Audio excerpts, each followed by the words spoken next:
Bakas sa mukha ng mga investigador ang pagkagimbal sa kanilang naririnig. Sa kabila ng ilang taong karanasan sa iba't ibang klase ng krimen, ramdam nila ang pagbaliktad ng kanilang sikmura sa bawat detalyeng lumalabas sa bibig ng taong kanilang kaharap. Makatindig balahibo rin ang paraan ng kanyang pagsasalaysay. Halos walang emosyon, walang bakas ng pagsisisi. Subalit ang pinakanakakakilabot sa lahat, ang tao sa kanilang harapan ay hindi isang nakakatakot na kriminal, kundi isang patpating 16 na taong gulang na binatilyo. At ang kanyang biktima, ang kanyang 12 anyos na kaibigan na labis niyang pinahirapan at nilapastangan. Uulitin ko ang aking warning sa thumbnail ng video na ito. Huwag niyo nang i-google ang mga larawan tungkol sa kasong ito. Dahil oras na makita niyo, ito yung tipong hindi kayo iiwan kahit nakapikit kayo. Ito ang karumal-dumal na kaso ni Gabriel Kun. Noong taong 2007, ang 12 taong gulang na si Gabriel Kun ay naninirahan kasama ng kanyang mga magulang at kapatid sa bayan ng Blumenau, Santa Catarina sa bansang Brazil. Ayon sa mga nakakakilala sa kanila, ang pamilya Kun ay isang tipikal na Brazilian na mag-anak at ang batang si Gabriel ay inilarawan na tahimik at magalang.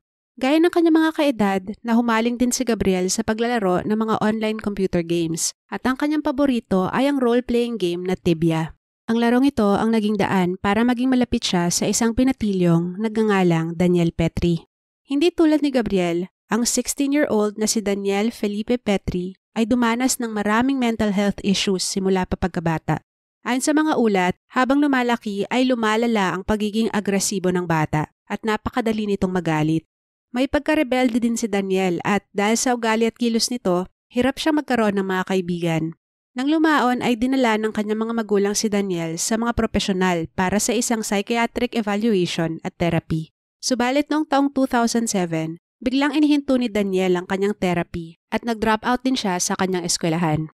Wala nang nagawa ang kanyang mga magulang at simula nga noon ay paglaro na ng computer games ang kanyang pinagkaabalahan. Hindi malinaw kung dati na bang magkakilala sina Daniel at Gabriel o sa Tibia lang sila nagkakilala, pero dahil sa paglalaro nito kaya sila naging close. Halos magkapit-bahay lang din ang dalawa kaya madalas silang pumupunta sa bahay ng isa't isa para doon maglaro. Ayon sa ina ni Gabriel, nang unang beses pumunta sa bahay nila si Daniel ay nakaramdam daw siya ng bad vibes dito. Siguro dahil sa age gap ng dalawa o dahil medyo kakaiba daw ang kilos ng binatilyo. Pero nang tumagal ay naging komportable na rin siya sa pagkakaibigan ng kanyang anak at ni Daniel dahil masaya naman daw si Gabriel tuwing nagha-hangout sila. Isa pa, kahit mas matanda ay bata pa rin naman si Daniel kaya harmless ang naging tingin niya dito. Subalit tama pa lang kanyang maternal instinct tungkol sa kaibigan ng anak at malalaman niya ito sa pinakamalagim na paraan. Bago tayo magpatuloy, hayaan niyong ibahagi ko sa inyo ang bersyon na kumalat tungkol sa kung ano ang mga nangyari bago ang mismong krimen. Kung manonood kayo ng mga videos tungkol sa kasong ito in English, sasabihin nila na ilang araw bago ang krimen, nanghiram daw si Gabriel ng Tibia coins kay Daniel. Pero hindi niya ito binayaran at yun daw ang ikinagalit ni Daniel. Nung araw ng krimen, tinawagan umano ni Daniel ang ina ni Gabriel sa hindi malamang dahilan at doon, nabanggit ng ina ng bata na late na siya makakauwi at mag-isa lang sa kanilang bahay si Gabriel. Nang marinig yon, pumunta si Daniel sa bahay ng mga Kun at doon na nga nangyari ang krimen. Itong bersyon na ito ang aking unang narinig ilang taon nang nakakaraan. Kaya lang, di tulad ng ibang kaso, walang sapat na reliable sources sa English pagdating sa kasong ito. Kaya siguro yung ibang hindi accurate na detalye ay paulit-ulit ding nakukwento. Pero nang ni-research ko na ito ng husto, mas naghanap ako ng mga articles, videos at forums na mula sa Brazil. Maging doon pala ay limitado lang din ang impormasyon na lumabas tungkol sa kasong ito. Subalit pinili ko na ang mga impormasyon na yan ang gamitin sa videong ito dahil sa aking palagay, ito ay mas mapagkakatiwalaan at mas malapit sa katotohanan. Ano't ano man, kahit may mga ilang detalye na hindi makumpirma, hindi nito mababago ang masaklap na nangyari noong July 23, 2007. Nang umagang yon, inimbitahan ni Daniel sa kanilang bahay si Gabriel para maglaro ng Tibia.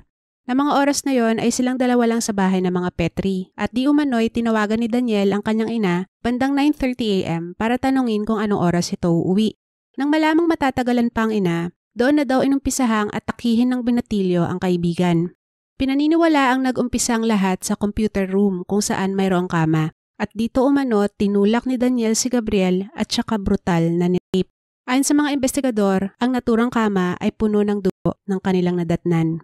Pagkatapos nun, nagtalo umanong dalawa at mula kwartong yon ay napunta sila sa kusina. Galit at iyak ng iyak daw si Gabriel nang sinabi nito na isusumbong niya ito sa kanyang mga magulang. Nang marinig ito, nagpuyos sa galit si Daniel at kumuha ng isang mahabang bagay. Di umano ay isang power cord at mahigpit na pinulupot ito sa leeg ng kaibigan. Sinubukang lumaban ni Gabriel pero higit na mas malaki at mas malakas si Daniel. Makalipas ang ilang minuto ay nawalan na ng malay si Gabriel at nag-isip na ng paraan ng binatilyo kung paano maitatago ang katawan nito. Nagdesisyon siya na ipasok si Gabriel sa isang crawl space sa itaas ng isang pinto. Ang problema, masyadong mabigat ang katawan para iangat niya papunta ron, kaya kailangan niya itong pag-aangin. Nag-ikot si Daniel sa bahay hanggang nakakita siya ng isang kutsilyo at isang hakso. Ang naisip niyang solusyon ay pirasuhin ang katawan ng kaibigan para mas madali itong maiakyat at maitago sa nasabing espasyo.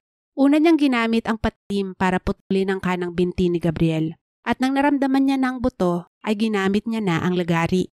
Nang malapit nang matapos ang pagputol, laking gulat ni Daniel nang magising si Gabriel at magsisisigaw. Hysterical ang kawawang biktima, marahil dahil sa matinding sakit o dahil nakita niya ang ginagawa sa kanya ng kaibigan, o pareho. Pero imbis na matauhan o matakot at itigil na ang karimari-marim niyang ginagawa, tila na-excite palalo si Daniel at lalong binilisan ang paglalagari at iniba-iba pa ang direksyon nito. Ginawa umano ito ng lalaki para mas lalong masaktan ang biktima. Pagkatapos ay ginawa niya rin ito sa kaliwang binti ni Gabriel. Sa pagkakataong yon ay sinubukan muli ni Daniel na iangat papuntang crawl space ang pangtaas na bahagi ng katawan ni Gabriel. Gumamit siya ng mga cable at wires para dito, pero bigo pa rin siya.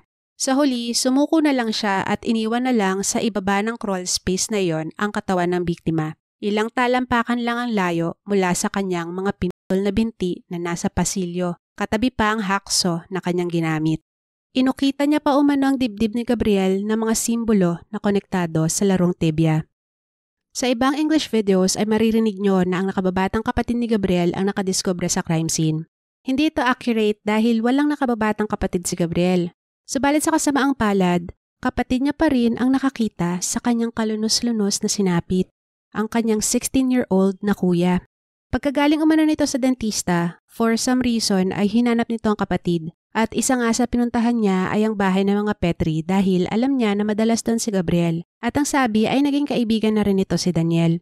Pagbukas niya ng pinto, ang una umano nitong nasilayan ay ang napakaraming dugo at ang mga binti ng kapatid. Nagsisisigaw ito palabas at tinawag ang kanyang pinsan na nakatira malapit sa lugar. Noon, tumawag na sila sa mga otoridad. Si Daniel ay natagpuan nila sa loob ng bahay na tulala at ni sa hinagap ay di nila naisip na siya ang may gawa nun.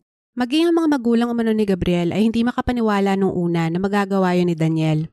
Ngunit nang umpisahan na nila itong tanungin kung ano ang nangyari at nagpakita ito ng pagkabalisa at nerbiyos, unti-unti na silang naghinala dito at kinalaunan ay in-interview na nga ito ng mga investigador. Noong una ay itinanggi ni Daniel na sangkot siya sa krimen. At sinabi niya na may isang tao daw na nanloob sa kanila at ginawa yun kay Gabriel. Pero ilang saglit pa ng interogasyon ay umamin na rin ito sa ginawa. Ayon sa mga investigador, sobrang detalyado daw ng salaysay nito at maging ang kanyang naramdaman sa bawat parte ng krimen ay inilarawan nito. Parang normal na nagkukwento lang daw ang binatilyo at wala siyang masyadong ipinakitang emosyon, lalo nang walang bahid ng pagsisisi. Noong una, ang sabi niya ay nagkaroon daw sila ng pagtatalo ni Gabriel dahil ayaw ibalik ng bata ang hiniram nitong 20,000 tibia coin sa kanya. Duda naman sa motibong ito ang mga pulis dahil pagkakita pa lang sa crime scene ay may hinala na sila na may sexual abuse na nangyari. Nang banggitin nila ang posibilidad na ginasa niya ang kaibigan, nagulat sila nang biglang nagalit si Daniel, ang tanging parte ng interview kung saan siya nagpakita ng labis na emosyon. Mariin itong itinanggi na ginawa niya yon kay Gabriel. Kahit na kinalaunan ay konklusibong napatunayan sa autopsy na ilang beses ginasa ang biktima. Nakapanlumo lalo ang resulta ng autopsy. Doon napatunayan ngang 2 beses brutal na ginasa si Gabriel at ang pangalawang beses ay may posibilidad na ginawa noong wala na itong buhay. Ang opisyal na cause of death nito ay hemorrhage o pagkaubos ng dugo. May senyalis din na noong mga oras na pinuputol ni Daniel ang kanyang mga binti ay buhay pa ang biktima. Sana lang daw ay nawala na lang ito ng malay dahil sa shock o pagkaubos ng dugo para hindi niya na naramdaman o nakita kung ano ang ginagawa sa kanya ng taong itinuring niyang kaibigan. Noong September 2007, ibinaba ang sentensya kay Daniel Petry. Siguro ay kakailanganin nating uminom ng gamot pang high blood pag narinig nyo ang parusa sa kanya. Para sa panggagasa, pagpatay at pag-chop sa 12-year-old na si Gabriel Kun, siya ay nahatulang mapiit sa isang juvenile delinquency center ng 3 taon. Hindi po ako nagkamali ng sabi at hindi po kayo nagkamali ng dinig. 3 years para sa kalapastangan ng ginawa niya sa isang inosenteng bata. At kung tila hindi pa sapat ang hinagpis na dinulot niya sa mga mahal sa buhay ni Gabriel, ito ang sinabi ni Petry nang tanungin siya ng judge kung nais niya bang magpahayag ng pagsisisi o paghingi ng tawad. Gabriel was a coward and a thief. He burns in hell right now where I sent him. And when I die, I will find him in hell and finish my revenge. Gaya ng maraming bansa at maging dito sa atin, ang mga menor de edad sa Brazil na nakagawa ng krimen ay hindi inihahalo sa bilangguan ng mga matatanda. Ang tawag din nila sa parusa sa mga kabataan ay socio-economic punishment, na ang focus ay ma-rehabilitate sila, maging maayos muli na parte ng lipunan at huwag na muling lumabag sa batas. Iyan nga ang layunin ng sistema na mangyari kay Daniel Petry, ma-rehabilitate. Pero sa sobrang karumal-dumal ng ginawa niya, marami ang kumekwestiyon kung posible pa bang magbago ang isang taong tulad niya o baka naman mayroon siyang malalang mental condition na kailangang pagtuunan ng pansin. Higit sa lahat, gaano kaya kaligtas ang mga taong makakasalamuha niya sa kanyang paglaya? Walang makakasagot sa mga tanong na yan dahil simula nang makalabas siya noong 2010, si Petry ay naglaho ng parang bula. May mga haka-haka na malamang daw ay lumipat na siya ng ibang bayan o maaari ring ibang bansa para takasan ang nakaraan niya. Pwede rin na nagpalit na siya ng pangalan kaya hindi na siya mahagilap. Meron ding mga espekulasyon na tinapos niya na ang sarili. May kumakalat na larawan na sinasabing latest picture daw ni Petry noong 2023. Hindi ko na ipapakita yan dito kasi hindi naman verified ang source. Pero kung titignan nyo ay napakalaki nga ng pagkakahawig. Kung buhay pa siya at kung nasan man siya ngayon, sana ay hindi siya makaranas ng kahit sandali ng katahimikan hanggang sa dumating ang araw na lamunin na siya ng apoy sa impyernong naghihintay sa kanya. Isa ito sa pinakamasalimuot na kasong na-encounter ko. Siguro 5 years ago nung una ko itong marinig, pero never ko siyang nakalimutan. Nang kumalat ang istoryang ito, maraming manlalaro ng tibya ang naapektuhan sa nangyari. Kasi parang talagang na-emphasize na dahil lang sa virtual coins kaya nangyari ang krimen. Pero alam nyo, sa kaso ni Petry, sa palagay ko ay kahit na anong maliit na bagay na makapag-trigger sa kanya ay gagawin niyang rason para manakit ng iba.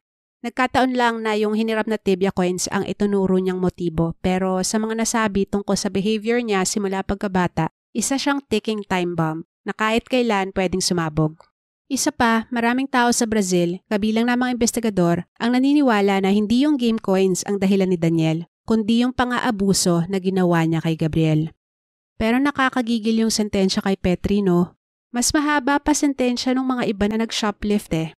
Sa tindi ng ginawa niya, kahit sabihin na sige, i-rehabilitate ka, sa palagay nila kaya yun ng 3 years. Bukod sa kawalan ng hustisya, ang laking panganib ng tulad niya sa outside world. Para sa akin, dapat mas matimbang yung safety ng nakararami. Dapat hindi na pinapalabas yung mga taong may kapasidad na gumawa ng ganun. Dapat ang prioridad ay protektahan ng inosente, laban sa kahit anong muka, sa kahit anong antas sa buhay, o sa kahit anong edad, at sa lahat ng pagkakataon. Anong masasabi niyo sa kasong ito?